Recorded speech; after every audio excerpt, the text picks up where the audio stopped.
Well, here we are. Valkyria Chronicles 4 has finally been released on PC and I'm loving every second of it.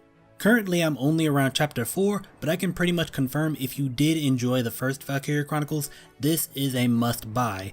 I am very surprised to say that this actually gave me flashbacks of my initial playthrough of the original Valkyria Chronicles 10 years ago, and I don't say that lightly because I did play Valkyria Chronicles 2, and that game, despite having a ton of changes and new features, failed to recreate that feeling of excitement and wonder I got when I first laid eyes on this franchise. The graphics and scale of what I've seen so far are just a wonder to behold. The game is way more colorful compared to the original title, and as the trailer implies, will feature going to various different looking regions. I would actually compare it to the jump between the original Borderlands with all its drab brown desert scenery and the sequel having a bunch of colorful biomes and weather-based stages. It's not just the environments though, the effects have all been improved upon, ranging from particle effects, which are on perfect display in the Battle of Sigval, with gunfire literally raining down on the stage, to how units have potentials that just rip across the screen like a bolt of lightning when they activate. They even made orders look badass when they're called in. Let's give a defense boost.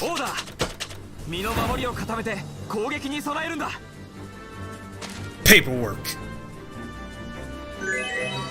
Most powerful thing on the battlefield.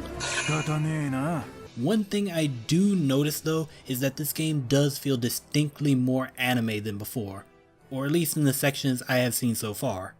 Compared to the relatively grounded military friendships born in the first game, some of the interactions do have a lot more levity despite the incredibly difficult mission they find themselves on. There is also a noticeable increase in fan service compared to the original game, like Honju Raita must have had a lot of fun with this title, and I'm not complaining one bit.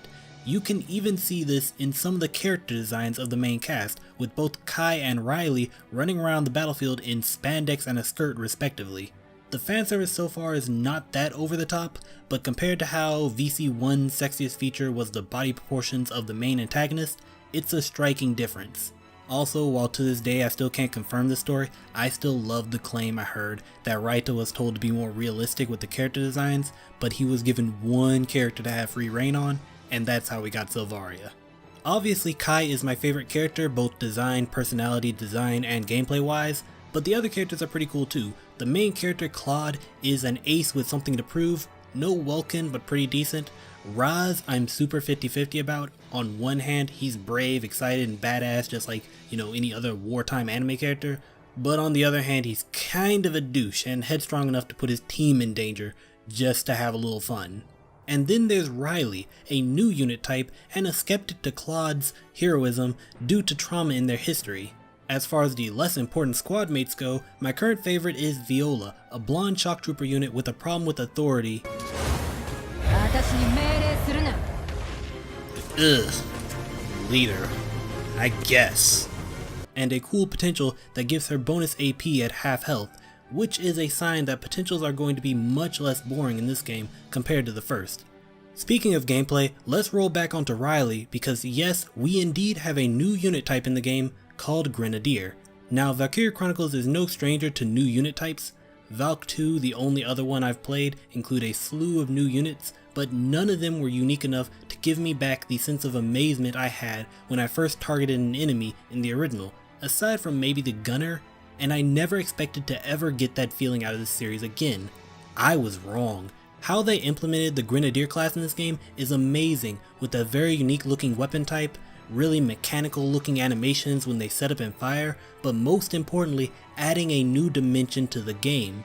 At first glance, the unit type does have a cool job of dropping explosives at an incredible range, allowing easy demolition of stationary targets looming over your squad's heads, but this class also adds, and I couldn't believe my eyes when this happened, it adds a similar pressure to your turns that the intercepting snipers did in the Galleon Crossfire mod.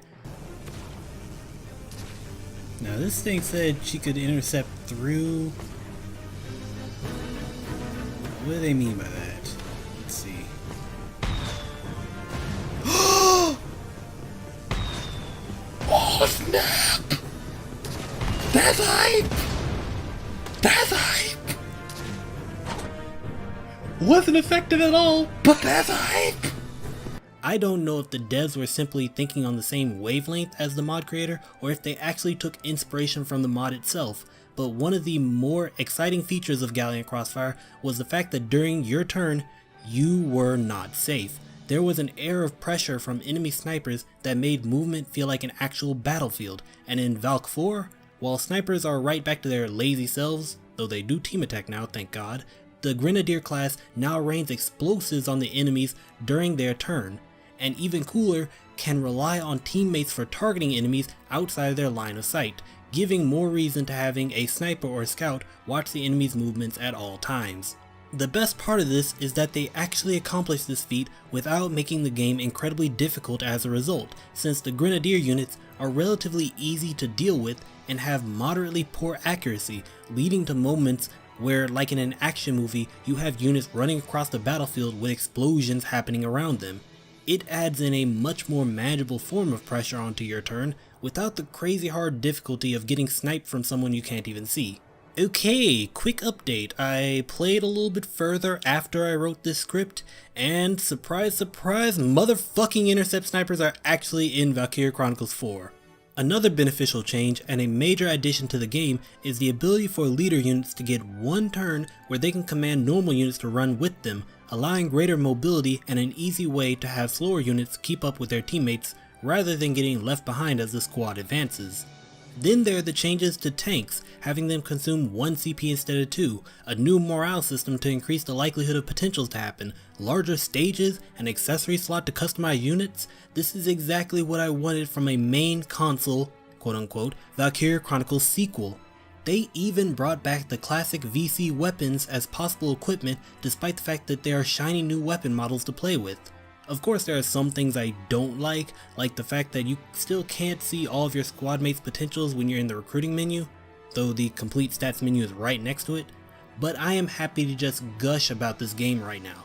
I'll be critical when the review happens because come hell or high water this is getting a goddamn review, but for now I'm just basking in the glow of being a fan of a franchise and not getting shit on by the company that owns it. So rare. Can't wait to see Selvaria, by the way, since despite dying in the first game, spoiler alert, Sega has always found a way for best girl to make an appearance. I wonder why. But back to the game I go. I'll make sure to post some gameplay of this in the upcoming days. Look out for that, and also keep a lookout for the Hakoniwa review. It is coming. But for now, I will see you guys next time. Peace! こんないい印してやるんがいるか